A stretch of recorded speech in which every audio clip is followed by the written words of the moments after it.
The sun hung low over the ancient village, casting long shadows across the fields of golden rice.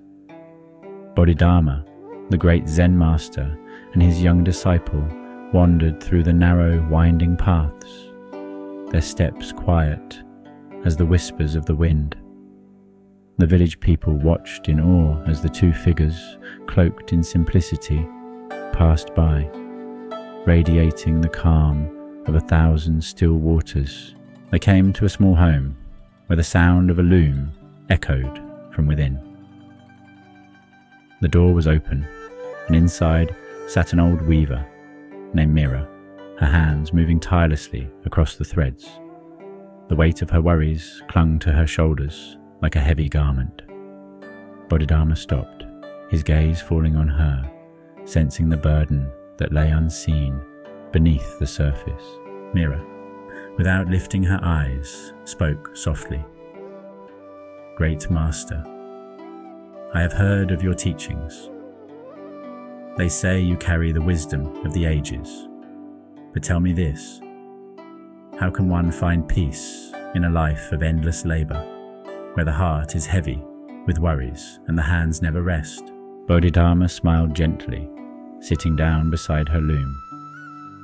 "Life is like the fabric you weave," he said. "Each thread may seem thin and fragile on its own, but when woven together, it forms something strong, something enduring. Do not fear the individual threads. See the whole cloth you are creating." Mira looked up at Bodhidharma, her eyes filled with doubt. "But Master," she said, "my hands are tired, my children are hungry, and the debts I owe feel like a mountain pressing down on me. How can I see the whole when I am trapped in the struggle of each day?" The young disciple, standing nearby, shifted uneasily. He too had struggled with doubts, and Mira's words echoed his own inner turmoil. He watched Bodhidharma closely, waiting for the answer that would calm not only Mira's heart, but his own. Bodhidharma's gaze was soft, like the gentle ripples on a pond. "The mountain does not press upon you," he said. "It is your mind that gives it weight. The cloth you weave is not made in a day, just as peace is not found in a single moment. Each day, with every thread, you are creating something beautiful, but you must trust the process." Mira's hands stilled for the first time in days. She looked at the fabric she had woven, not with the eyes of one overwhelmed by the task, but with the eyes of someone seeing the larger picture for the first time. In that moment, she understood. Her work was not a burden, but a contribution to something greater, something that would stand the test of time. "The threads of your life are many," Bodhidharma said, rising to his feet, "but you are not bound by them. It is your mind that weaves the fabric of your world. Weave it with patience, weave it with love, and the cloth will be stronger than any storm that comes your way." The young disciple, walking beside Bodhidharma as they left the village, spoke for the first time.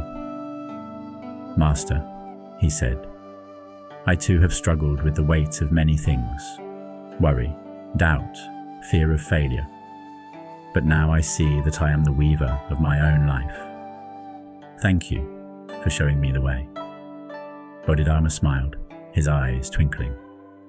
"The way is not something I show, but something you walk. Each step, each thread is your own.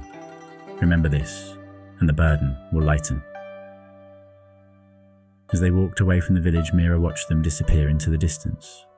She returned to her loom, her heart no longer heavy, but light as the breeze that whispered through her window.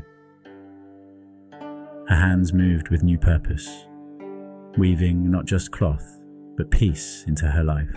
Each of us weaves the threads of our lives, day by day. What will you weave today? reflect on your struggles, and remember that they are part of a greater fabric. Like and subscribe for more teachings of timeless wisdom from Bodhidharma and his disciple.